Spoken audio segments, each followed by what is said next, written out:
سورہ بقرہ آیت نمبر 233 آپ حضرات کے پاس پیج نمبر ہے 72۔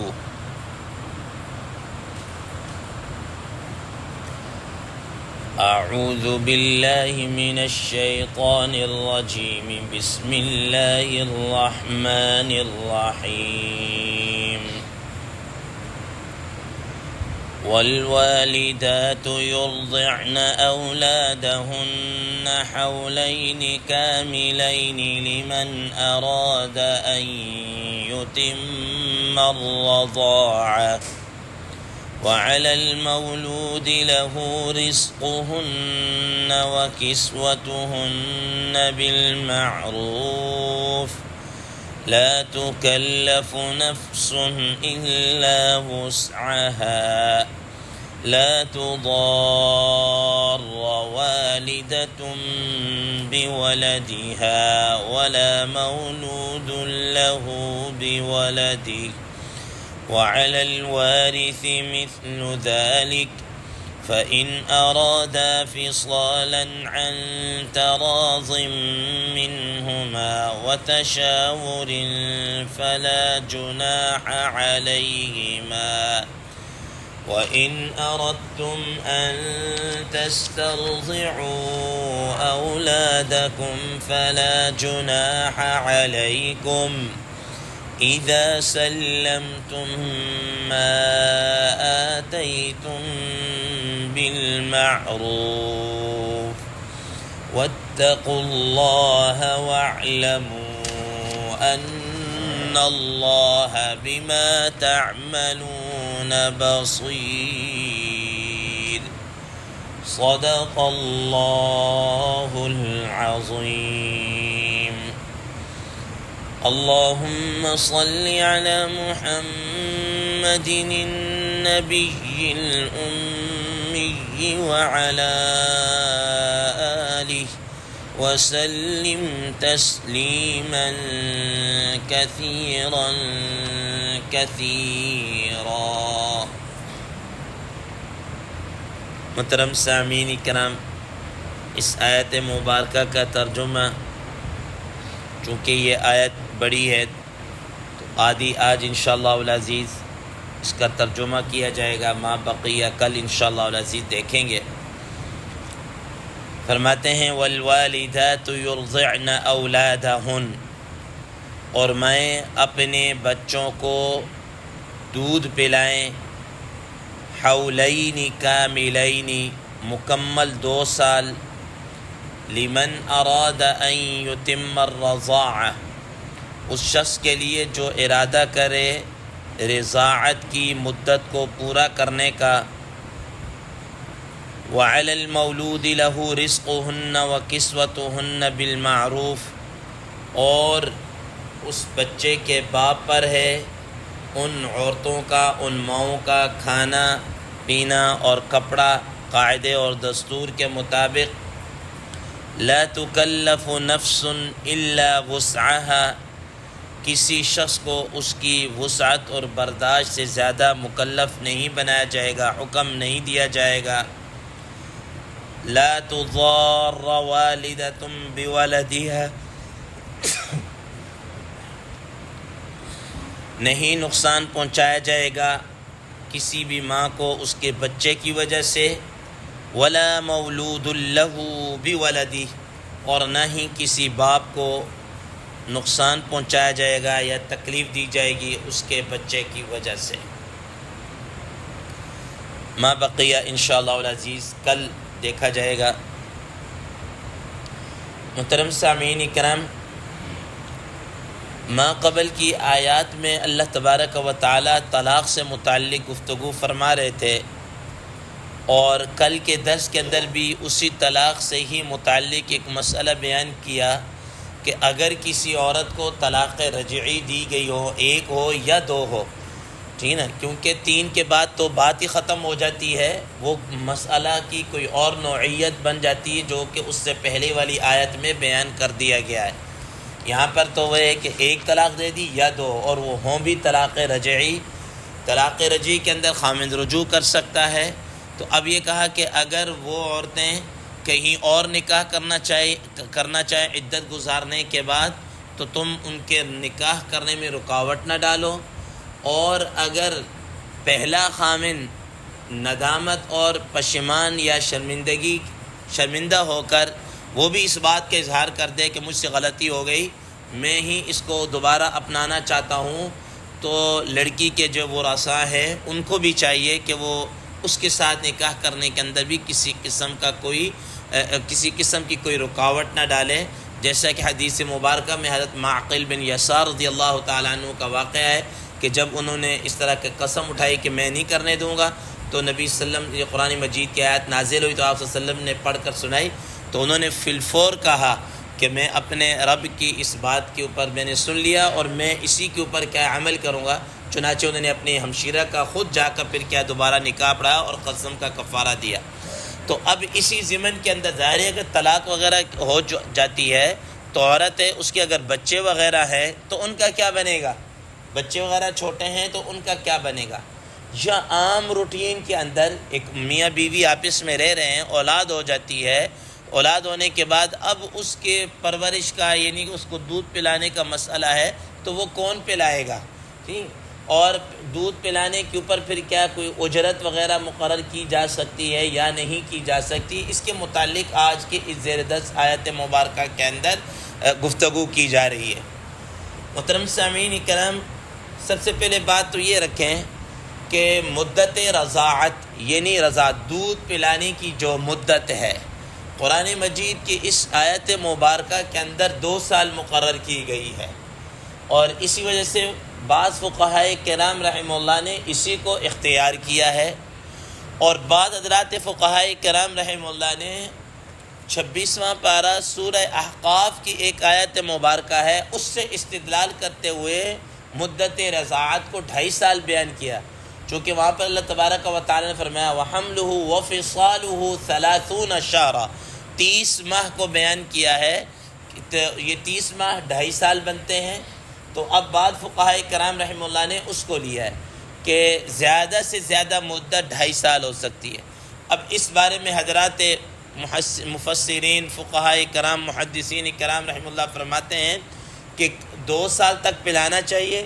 2 سال سے زیادہ نہ پلائیں، لیکن اگر کسی نے 2 سال سے لے کر 2.5 سال کے درمیان تک پلوایا تو اس سے رضاعت کے احکام ثابت ہو جائیں گے، رضاعت کے احکام ثابت ہو جائیں گے۔ محترم سامعین کرام، اب یہ ہے کہ دودھ کون پلائے گا؟ ٹھیک ہے، دودھ کون پلائے گا؟ اس کے متعلق قرآن مجید کی اس آیت مبارکہ کے اندر فرمایا جا رہا ہے وَالْوَالِدَاتُ يُرْضِعْنَ أَوْلَادَهُنَّ حَوْلَيْنِ كَامِلَيْنِ، کہ والدہ جو ہے، بچے کی جو ماں ہے، وہ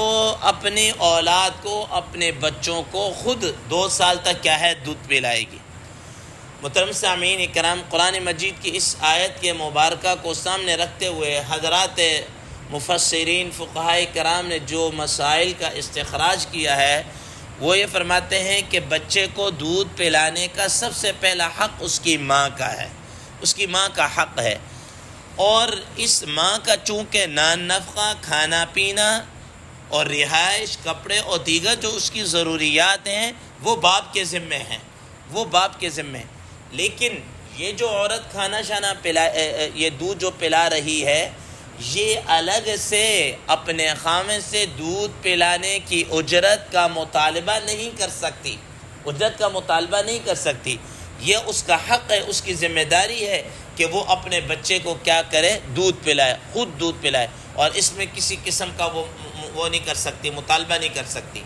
اور دوسرے نمبر پر یہ ہے کہ اس عورت کے لیے یہ بھی جائز نہیں ہے کہ باوجود ہے کہ اس کے اندر اللہ تبارک و تعالیٰ نے یہ دودھ پلانے کی صلاحیت بھی رکھی ہے اور دودھ آتا بھی ہے، اور کوئی ایسی کوئی پرابلم، کوئی اور بیماری وغیرہ بھی نہیں ہے، تو حضرات مفسرین کرام رحمہ اللہ فرماتے ہیں کہ وہ عورت دودھ پلانے سے انکار نہیں کر سکتی، انکار کرے گی تو ایک طرح سے گناہ ہوگا۔ محترم سامعین کرام، یہاں پر میں ضمناً ایک بات آپ حضرات کے سامنے ذکر کرتا چلوں۔ آج کل آپ حضرات دیکھتے ہیں کہ خواتین کی طرف سے، ماں باپ کی طرف سے دو چیزیں کثرت کے ساتھ آتی ہے، خاص طور پر عورتوں کی طرف سے۔ پہلی بات یہ ہے کہ بچے جی نافرمانی کرتے ہیں، فرما برداری نہیں کرتے، بات نہیں مانتے، ہمیں کچھ سمجھتے ہی نہیں ہیں۔ اور دوسرے نمبر پر عورتوں کے اندر بریسٹ کینسر جو ہے اس کی شرح آئے دن بڑھتی چلی جا رہی ہے، ٹھیک ہے نا، اور جس کی وجہ سے آپ دیکھ رہے ہیں حکومت کی طرف سے بھی اور مختلف مطلب اس کی کیا کہتے ہیں اویئرنیس کے طور پر بتایا جاتا ہے یہ اس طریقے سے۔ لیکن یہ دو چیزیں اس کی شرح کثرت کے ساتھ بڑھتی چلی جا رہی۔ ضمنی طور پر میرا یہ اپنا تجزیہ ہے، انالائسز ہے، آپ اس سے متفق ہوں یا نہ ہوں۔ دیکھیں اللہ تبارک و تعالیٰ نے جو ماں کی ممتا رکھی ہے نا، بچہ جب ماں کے سینے کے ساتھ چمٹتا ہے اور وہاں سے ماں کی ممتا کے اور دودھ وغیرہ پیتا ہے تو اس کے دل کے اندر بھی ماں کی محبت آتی ہے۔ یہ قدرتی ایک پروسیجر ہے، ایک نیچرلی ہے۔ اب ایک بچہ ہے مثال کے طور پر، اس نے ماں بالکل ٹھیک ہے، صحیح ہے، سب کچھ ہے، لیکن دودھ نہیں پلا رہی، ٹھیک ہے نا، اور یہی بازاری ڈبوں کے دودھ اور یہ نیڈو اور مختلف جناب ملٹی نیشنل کمپنیوں کے جو پروڈکٹس ہیں اس کے ضمن میں پلائے جا رہے ہیں، ٹھیک ہے۔ اب وہ بچے کے اندر وہ ماں کی ممتا کہاں سے آئے گی؟ آپ نے تو اس کو پہلے دن سے ہی اپنے سینے سے دور کر کے رکھا ہے، تو وہ کہاں سے آپ کو آپ کے سینے کے ساتھ لگائے گا؟ تو کیوں نہ آگے چل کر نافرمانی اور وہ، چونکہ وہ ماں کی ممتا تو اس کے اندر گئی ہی نہیں ہے۔ دوسرے نمبر پر جو ریسرچر ہیں، جو محققین ہیں اور ڈاکٹر حضرات ہیں، اور یہ اس بات کو کہتے ہیں کہ اگر ایک عورت بالکل تندرست ہو اور اس کے پستان کے اندر دودھ بھی آ رہا ہے، کوئی بیماری نہیں، پھر بھی اگر وہ بچے کو دودھ نہیں پلا رہی تو اس کی وجہ سے اس کو چل کر آگے بریسٹ کینسر اور یہ ٹی بی کا خطرہ شدید لاحق ہو سکتا ہے، ٹھیک ہے۔ یہ تو آج کل کے جو ریسرچ حضرات ہیں، جو ڈاکٹر ہیں، یہ بھی اس بات کو کہتے ہیں، اور یہی بات ہے جو مثلا ہم بھی اس پروسیجر سے گزر کر آئے ہیں، جو ڈاکٹر اوریجنل ہیں اور جو سمجھدار ہیں، وہ اس بات کو بار بار کہتے تھے کہ بھئی یہ بچہ ہے، اس کو دودھ ماں پلائے گی۔ اس کو وہ ڈبے کا اگر دودھ پلاتا تو وہ پھینک دیتے تھے، کہتے نہیں ماں اس کو دودھ پلائے۔ اور وہ کہا کرتے کہ جو اللہ تعالیٰ نے غذائیت اور بچے کی مناسبت سے ماں کی دودھ کے اندر رکھا ہے نا، اس کا الٹرنیٹ یہ ہو ہی نہیں سکتا، یہ اس کا متبادل ہے ہی نہیں ہے۔ اس لیے شریعت نے دیکھیں جو بھی احکامات یا جو بھی دیے ہیں، یہ اس کے اندر بڑی حکمتیں ہیں۔ تو اللہ تبارک و تعالیٰ نے اس وجہ سے فرمایا والوالدات یرضعن اولادہن، کہ یہ جو بچوں کی ماں ہیں یہ اپنے بچوں کو خود کیا کریں، دودھ پلائیں، اپنے سینے سے چمٹائیں، ماں کی ممتا دیں، تاکہ آگے چل کر وہ اپنی آنکھیں جھکا کر رکھیں، وہ تاکہ ماں باپ کے آگے بچھتے چلے جائیں۔ تو فرمایا کہ اب اس ضمن کے ماں جو ہے وہ انکار نہیں کر سکتی، دودھ پلائے گی۔ اور دوسرے نمبر پر یہ ہے کہ وہ ماں اجرت کا الگ سے مطالبہ نہیں کر سکتی کہ باپ سے اس کے اپنے خامن سے، چونکہ اولاد تو تمہاری ہے نا، تو مجھے تم پیسے دو گے تو میں دودھ پلاؤں گی، نہیں دو گے تو میں نہیں پلاؤں گی، یہ اس کا نہ مطالبہ۔ کیوں؟ فقہائے کرام رحمہ اللہ نے یہ لکھا ہے کہ وہ عورت پہلے سے ہی خامن اس کے نان نفقہ، خرچہ، اخراجات، رہائش، کھانا پینا اور ساری چیزوں کا وہ اس کی جتنی بھی جائز ضروریات ہیں وہ اس کو پورا کر رہا ہے، اب الگ سے ڈبل اس چیز کا کیا ہے وہ مطالبہ نہیں کر سکتی۔ اور دوسرے نمبر پر یہ ہے کہ اگر مثال کے طور پر وہ عورت مطلقہ ہے، عورت کو طلاق دے دی ہے، پھر جناب اللہ وہ بچے کی پیدائش ہو رہی ہے، ڈیلیوری ہو رہی ہے، اب دودھ کون پلائے گا؟ حضرات مفسرین کرام رحمہ اللہ فرماتے ہیں کہ اب بھی اس مطلقہ عورت کی کیا ہے ذمہ داری ہے کہ وہ دودھ پلائے۔ اب اگر یہ مطلقہ عورت عدت کے دوران ہے، اس ٹائم پیریڈ سے کیا ہے گزر رہی ہے، تو اب بھی یہ چونکہ جس دوران عورت عدت گزار رہی تھی اس کا نان نفقہ، خرچہ وغیرہ وہ شوہر کے ذمہ ہوتا ہے، وہ عدت کا ٹائم پیریڈ جتنا مرضی ہو وہ شوہر کے ذمہ اس کو خرچہ مرچہ دے سب کچھ۔ اب بھی یہ عورت کیا پلائے گی؟ دودھ اسی کو بچے کو پلائے گی، اور ایکسٹرا وہ کسی جناب الگ سے کسی اخراجات کے اور اس کا مطالبہ نہیں کر سکتی۔ ہاں بچے کی جو دودھ پلانے کے علاوہ جو ضروریات ہیں، پیمپر کا خرچہ ہے اور وغیرہ ذالک، میڈیسن ہے، کپڑے ہیں، وہ تو خامن دے گا، لیکن دودھ پلانے کی اجرت یہ خامن کے ذمہ میں نہیں ہوگی۔ تیسرے نمبر پر حضرات مفسرین کرام رحمہ اللہ فرماتے ہیں کہ اگر عورت کو طلاق ہو گئی ہے اور طلاق ہونے کے بعد اس نے اپنی عدت بھی کیا ہے گزار لی ہے، عدت بھی اس کی گزر گئی ہے. تو اب کیا ہے یہ بچے جناب اللہ کیا کہتے ہیں اس کی مدت ابھی باقی، مدت رضاعت ابھی باقی ہے، دودھ پلائے گی، کون پلائے گا؟ تو کہتے ہیں کہ اب اس ضمن کے اندر وہ اصلاً تو حق اس عورت کا ہے کہ وہ اس کو دودھ پلائے، لیکن اگر وہ نہیں پلانا چاہ رہی، ٹھیک نہیں پلانا چاہ رہی یا بغیر اجرت کے نہیں پلانا چاہ رہی تو یہ اس کا حق ہے. اگر نہیں وہ کسی وجہ سے پلانا تو اب اس کو مجبور نہیں کر سکیں گے. دوسرے نمبر پر یہ ہے کہ اگر وہ کہے کہ میں نے دودھ پلانا لیکن میں اس کی باقاعدہ اس کو میں اس کا چارج لوں تو وہ بالکل کر سکتی، اس پر چارج کر سکتی ہے، جو بھی دستور کے مطابق جو پیسے ویسے وہ بھی لینا چاہے وہ لے سکتی. لیکن اس پیسے وغیرہ اجرت کے طے کرنے کے اندر کچھ چیزوں کا خیال رکھنا ہوگا کہ نمبر ایک، پہلی بات تو یہ ہے کہ اتنا وہ خرچہ نہ مانگ لے کہ عام مارکیٹ کے اندر یا عام خواتین کے اندر ہوتا ہو کہ مثال کے طور پر ایک ریٹ چل رہا ہے اتنا، اس سے ڈبل مانگ لے کہ باپ ہے وہ دے گا یا اس طریقے سے، یا وہ جناب اللہ خامد دے سکتا ہے اور وہ کہے کہ نہیں میں نہیں دیتا، یہ ماں خود ہی جناب بچے کی اپنی ممتا سے مجبور ہو کر دودھ پلائے گی اور یہ ہوگا، یا وہ یہ کہے خامد مثال کے طور پر کہ اس کو پیسے دے سکتا ہے لیکن وہ یہ کہے کہ نہیں میں باہر ڈبل پیمنٹ دے دوں گا لیکن اس کو ایک کوڑی پوری کہتے ہیں نا کہ ایک کوڑی تک نہیں دوں گا، میں اس کو کچھ بھی نہیں دینا، میں نے اس کو یہ نہ کرے، اس طرح نہیں. پہلا حق پھر کیا ہے اسی کا ہے. تو اسی کو فرمایا والوالدات یرضعن اولادہن حولین. اب دیکھیں شریعت کے اگر احکامات میں ہم تھوڑا سا غور کریں تو شریعت نے کتنی ہی سہولت ہمارے لیے کیا ہے رکھی ہے کہ اس وقت بھی شریعت نے ہمارے لیے یہ سارے احکامات بیان کر کے آپس کا جو نزاع ہے اس کو کیا کر دیا، ختم کر دیا ہے. طلاق کے اندر بھی اللہ تعالیٰ نے احکامات کو بیان کر کے محل نزاع کو ختم کر دیا. تو اسی کے متعلق فرمایا جا رہا ہے کہ انشاءاللہ عظیم بقیہ کل کے درس میں بیان کیا جائے گا. اللہ تبارک و تعالیٰ سے دعا ہے اللہ تبارک و تعالیٰ ہمیں اس پر عمل کرنے کی توفیق عطا فرمائے. وآخر دعوانا ان الحمد للہ رب العالمین.